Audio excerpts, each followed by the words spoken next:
and this is what I look like. I'm sorry this couldn't be live, but I couldn't get hold of a video camera in time, so Rebecca and Angel agreed to let me try it this way. It should be very interesting to see what they wind up filming while this little narrative is being read. Anyway, on with the story. I was born in California, grew up in Michigan, and moved to Pennsylvania 5 years ago when I started college. I'm currently enrolled in the School of Pharmacy at the University of Pittsburgh. Angel and I met on a mission trip to the Dominican Republic when we were both 15, and we've been best friends ever since. Angel was the one who introduced me to the Phantom discussion board, and thus to all of you. Before I get to that, let me tell you a little story about my journey to fandom. Growing up in Michigan, I saw the TV commercials for the show in Toronto all the time, and they would always play the overture. That was my song. That was my music. I would get rather miffed if the commercial came on and for some strange reason they cut the overture short to play part of another song. Music of the night, masquerade, it didn't matter. If it wasn't the theme music, I didn't want to hear it. I can still hear the announcer's voice, "Call Phantom by phone." I was curious about the show, but unfortunately I had no clue what it was about, and neither did my parents or my brother, so I never investigated any further. If only I had known then what I know now. In 6th grade, I had a friend named Karen. One day she told me that her parents had bought these great tapes with amazing music on them, and I just had to hear them. So after school that day, I followed her out to her car when her mom came to pick her up. Karen told her mom to play the tape for me because she knew I would absolutely love it. So her mom pushed play, and these were the first words I heard. "Damn you!" Whereupon her mom immediately pushed stop and looked rather flustered. Apparently that was not the part she wanted me to hear. And that was the end of it. They didn't play anything else for me, just assured me that the rest of the tape wasn't like that and I would really like the music.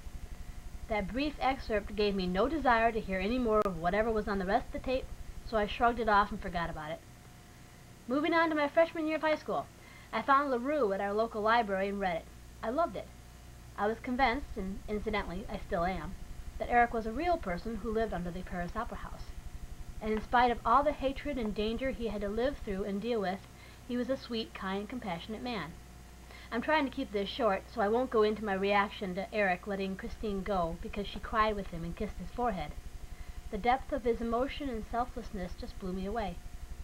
Well, since I said I wouldn't go into it, I'd better move on to another book, Phantom by Susan Kay. I read that my sophomore year in high school. I loved it. I thought it was an excellent book. I told Angel to read it because it was such a great story. Yes, I read Kay before she who quotes large portions of Kay on demand ever did. Surprise? Well, like I said, I loved Kay, I loved LaRue, and I knew they were both talking about the same character, Eric, but I never made the connection between their Phantom and the musical The Phantom of the Opera. That is to say, I never made the connection until about 2.5 years ago, when Angel became really turned on to the Phantom. Not to be confused with Turned On by the Phantom. That happened a little later. Well, she got me interested too, and soon I discovered that the musical whose theme music I loved was based on the characters from the book I loved, and it was a very good thing indeed.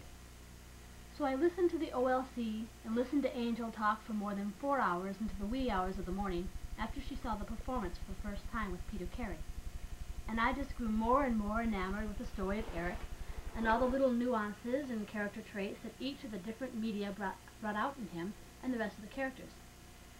Then came the fateful day that I opened up the newspaper and stared in shock at the half-page ad telling me that the Phantom of the Opera was coming to Pittsburgh in August 1999.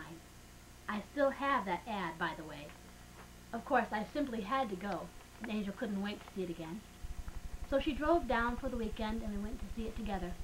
And for the first time I saw the musical and heard Brad Little sing. Wow! To me, Brad's voice will always be Eric's voice. And then we met the cast after the performance and got to talk with them for a little while. It was such an incredible experience. Of course, I couldn't see it just once, not while I was still in town. So I went to see it 3 more times, bringing both my parents along to one of the performances. They both enjoyed the performance and thought the music was spectacular, but the story just didn't resonate with them the same way it did to me. It meant more to me than just a performance. It's not just 2 hours to sit back and enjoy then, and then forget about when you go home. There are a lot of insights into the human psyche in this story. There's a lot to think about and a lot of knowledge to gain. Well, I have a lot more things I could tell you about Brad, about the music, about the story, about discovering friends who are fans, but that can be saved for the board, so I think I'll end here. Thank you for your time and attention. This concludes tonight's presentation of Masterpiece Theatre.